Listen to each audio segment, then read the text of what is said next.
Welcome to vTalkInsight, Allocator's Lens Daily for January 14th, 2026. Equities are pressing record highs on an AI and productivity boom, even as policymakers, politics, and geopolitics inject new risks into rates, currencies, and commodities. Cross-asset signals are unusually mixed, with strong growth and disinflation on one side, and concerns about central bank independence, tariff policy, and energy security on the other. So let us start with how this is feeding through into global equities. In equities, the dominant theme is that growth and earnings are delivering, and markets are rewarding it with consecutive record highs and strong risk appetite. Recent numbers point to U.S. productivity running near 5% with unit labor costs falling, which is a powerful combination for margins because companies can produce more without paying proportionally more in wages. On top of that, a broad technology-driven productivity surge, spanning artificial intelligence, semiconductors, and biotech, is being framed as capable of lifting U.S. potential growth from under 2% towards something closer to 4% by the end of the decade, which, if realized, would be a substantial tailwind for long-run equity returns. That macro story is already visible in early earnings season, where S&P companies are showing roughly 14% profit growth on essentially flat revenues, implying meaningful margin expansion, much of it attributed to productivity and AI adoption. The banking sector stands out. Large U.S. banks are reporting record trading revenues, strong net interest margins, and loan books expanding from about 1% year over year at the start of the year to around 5 to 6% now. Management guidance from major franchises points to over $100 billion of net interest income in 2026, while regional banks such as U.S. Bancorp and M&T are seen benefiting from rising loan growth and a steeper yield curve, suggesting that the earnings recovery is broader than just the biggest technology names. Market leadership is also rotating in ways that matter for allocators. After a long period of dominance by the largest tech stocks, earnings growth there is slowing at the margin while accelerating in other sectors, and breadth is improving into profitable small caps, industrials, materials, defense, and selected international markets. Japanese equities, for example, have surged to record highs on the back of a weaker yen, rising local yields, and speculation of a snap election that could lock in policy continuity and further fiscal support, while Chinese equities are seen with mid-teens upside potential if 10% earnings growth is delivered and policy becomes more constructive. Stock-level stories reinforce this rotation narrative. Semiconductor leaders such as Intel and AMD have rallied on upgrades and evidence of sold-out server capacity into 2026. TSMC has printed roughly 20% revenue growth on AI chip demand and strong smartphone sales, and NVIDIA's upcoming Rubin Ultra chip cycle is expected to enhance its already strong pricing power. The flip side is that valuations now bake in a lot of good news. The S&P 500 is trading around 22 times earnings, and index-level expectations assume 14 to 16% earnings growth, which raises the bar for delivery across the broader market, not just the so-called Magnificent Seven. There are concerns that smaller companies without scale or pricing power may struggle to meet those expectations, and that passive strategies concentrated in megacap tech are more exposed if growth there continues to decelerate. Policy and regulatory risk also loom large.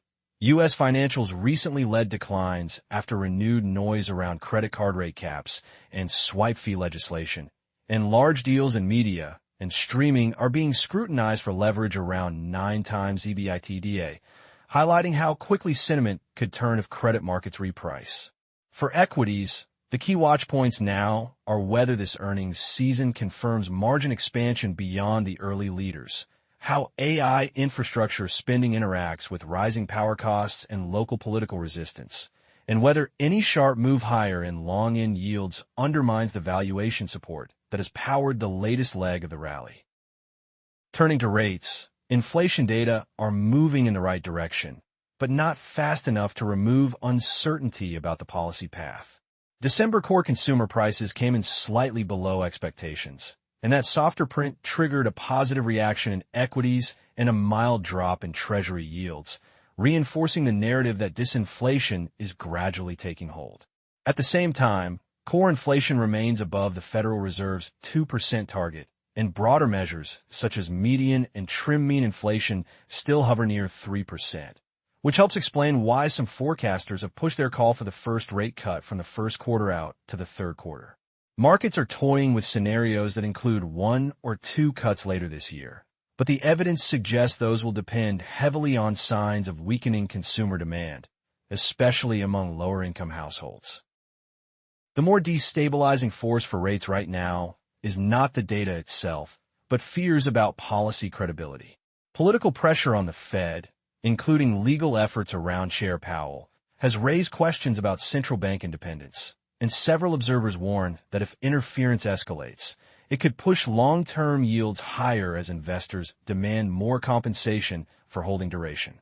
There's also a non-trivial risk that tariff policy turns more inflationary, with some arguing that new or higher tariffs could add upward pressure to prices this year and keep the Fed more hawkish than consensus expects. Outside the U.S., Japanese long-term government bond yields have surged toward 3.5% on domestic political uncertainty and speculation about an earlier election and a more aggressive tightening cycle from the Bank of Japan. And while correlations with global bonds are limited for now, a regime shift there could ultimately ripple across G10 curves. For multi-asset allocators, the central question in rates is whether the long end can stay orderly. A sharp rise in long-dated yields is flagged as a key tactical risk because it would challenge stretched equity and risk asset valuations and potentially blunt the diversification benefit of owning duration. Interestingly, long-dated government bonds remain widely underowned despite offering attractive real yields by historical standards, implying that an improvement in the inflation or fiscal outlook could eventually trigger significant reallocations from expensive equities back into the long end. Until there is more clarity on inflation momentum, consumer resilience, tariff policy, and the political backdrop around the Fed, the balance of risks in rates looks skewed toward bouts of curve steepening and higher term premia, rather than a smooth glide path to rapid rate cuts. In credit, the picture is increasingly one of dispersion between higher quality issuers and the weakest parts of the spectrum. Spreads between CCC and single B borrowers have widened materially, with the gap now roughly double its historical difference, signaling rising stress and much higher compensation demanded for lending to the lowest tiers.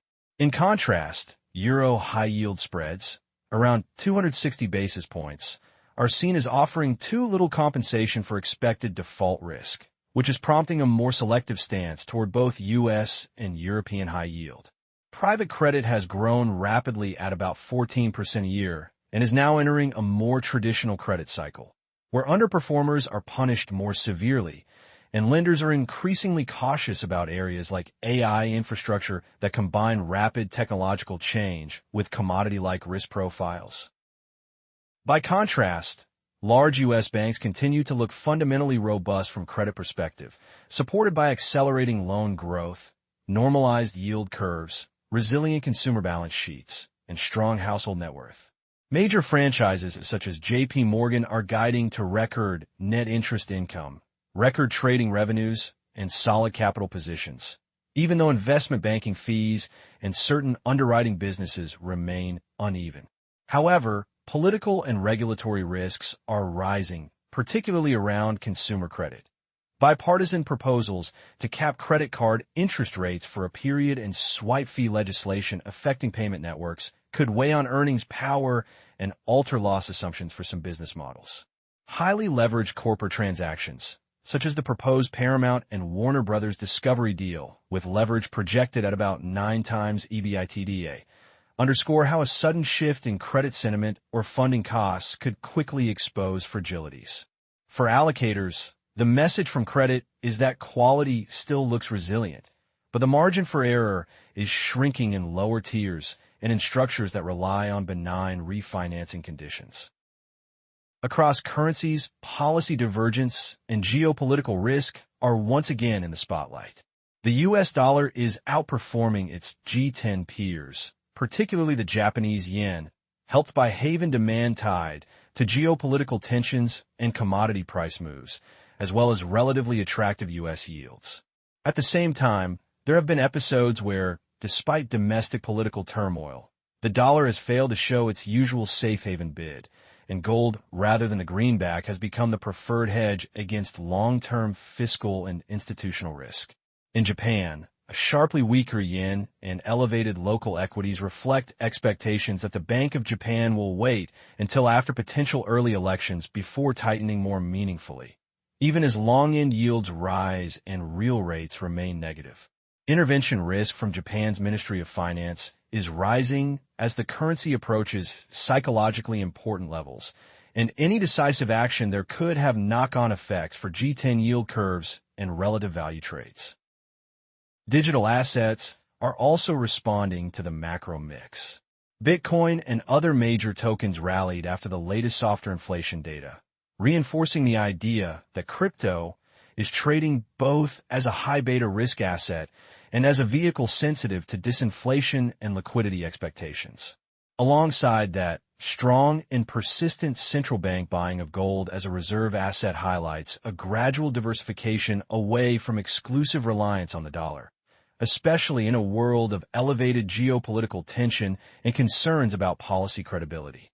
For currency allocators, the key variables to monitor are the trajectory of U.S. inflation and real yields, the evolution of Fed independence debates, and the interplay between Japanese politics, Bank of Japan policy, and potential currency interventions, all of which could reshape carry and haven dynamics over the coming months.